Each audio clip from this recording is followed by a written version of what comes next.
Advanced model processing model. Process decomposition. To improve the readability of complex business processes, hiding certain parts with a sub-process can be used. A sub-process is a self-contained activity that can be broken down into smaller units of work, while an atomic activity captures a unit of work that cannot be further broken down. To use a sub-process, identify the groups that relate related activities that achieve particular goal or generate particular outcome. Para po itong upang mapabuti at paging madali ang pagbasa ng mga komplikadong proseso ng negosyo, maaring gamitin ang pagtatago ng ilang bahagi sa loob ng isang sub-process. Ang isang sub-process ay isang self-contained na aktibidad na maaring hatiin sa maliliit na unit ng trabaho, habang ang atomic activity ay kumukuha ng isang unit ng trabaho na hindi maaring masira pa. Upang gumamit ng sub-proseso, tukuyin ang mga pangkat ng mga naugnay na aktibidad na nakakamit ng isang particular o layunin, bumunay ng isang particular na result.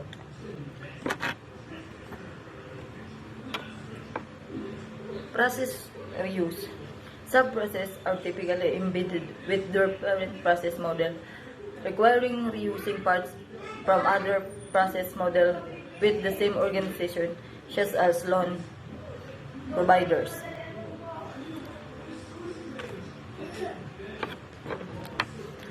Muling paggamit ng proseso. Ang mga sub-process ay karaniwang naka-embed sa loob ng kanilang pangunahing modelo ng process. Nangangailangan ng muling paggamit ng bahagi mula sa iba pang modelo o proseso sa loob ng parehong organisasyon, gaya ng mga loan provider. More on network and repetition. The chapter discusses the use of XOR gateways for modeling rework and repetition, emphasizing the use of expanded sub-processes of repeatable parts of process.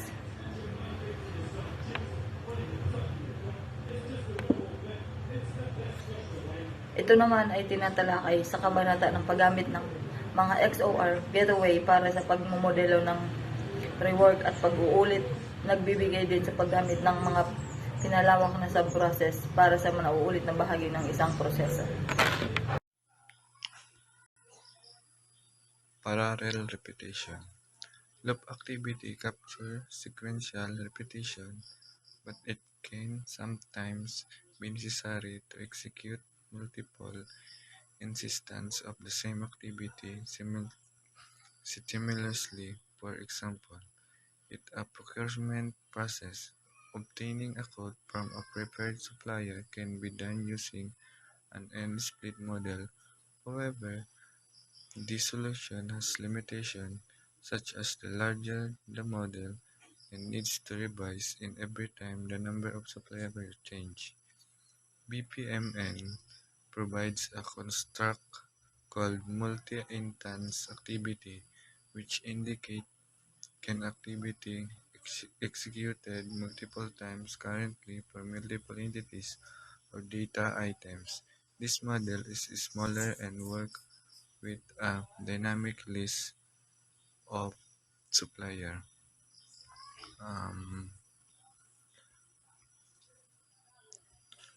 Sa isang real-life daw na senaryo, isipin natin ang isang kumpanya na may regular na proseso ng pangangalakal at procurement ng materials. Sa traditional na loop activities, maaaring isagawa ang pagkuha ng quote mula sa mga supplier ng sunod-sunod.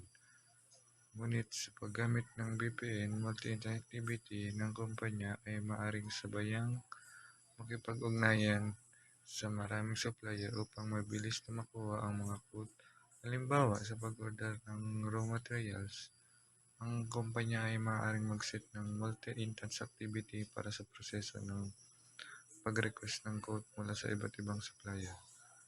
Ang aktibidad na ito ay maaaring magparalel na magaganap ang bawat supplier sa kanilang listahan. Uncontrolled repetition. To model uncontrolled activities, such as customer inquiries about order progress or attempts to cancel or update personal details. An ad hoc subprocess can be used to be subprocess marked with a tilde symbol can be repeated multiple times without a specific order until a condition is met. A partial order can be established among the activities of this sub-process, but starts and events cannot be represented in it. Um, ang uncontrolled repetition naman, sa tunay na buhay, isipin natin ang isang online retail store. Kapag may customer na nagtatanong tungkol sa status ng kanilang order o nagpapayo ng mga update sa kanilang personal impormasyon, maaaring gamitin ang ad hoc subs process. Ang store ay maaaring maglaan ng isang proseso na maaaring gawin ng customer sa anumang oras ng anumang pagkakasunod-sunod. Handling event. In Chapter 3, events are used to model instantaneous processes such as start and event, intermediate events like order confirmation are represented as circle with double borders. Token are trapped in the incoming sequence flow until the event occurs, allowing them to traverse an event instantaneously. Ang handling event naman ay halimbawa, isipin natin ang isang outline shopping transaction. Ang customer ay nagsisimula ng kanilang transaction at sa pagtapos ng pagpili ng mga produkto, kailangan ilagay ang mga ito sa kanilang shopping cart. Ang pag-click ng checkout button ay maaaring magsilbing isang intermediate event na may kahulugan order na confirmation. Ang paggamit ng mga event at tokens ay nagbibigay daan para maayos na pagmodelo ng mga instantaneously ng pangyayari sa mga business process na nagbibigay ng masusing pag-unawa ng mga yugtong isang transaksyon o proseso.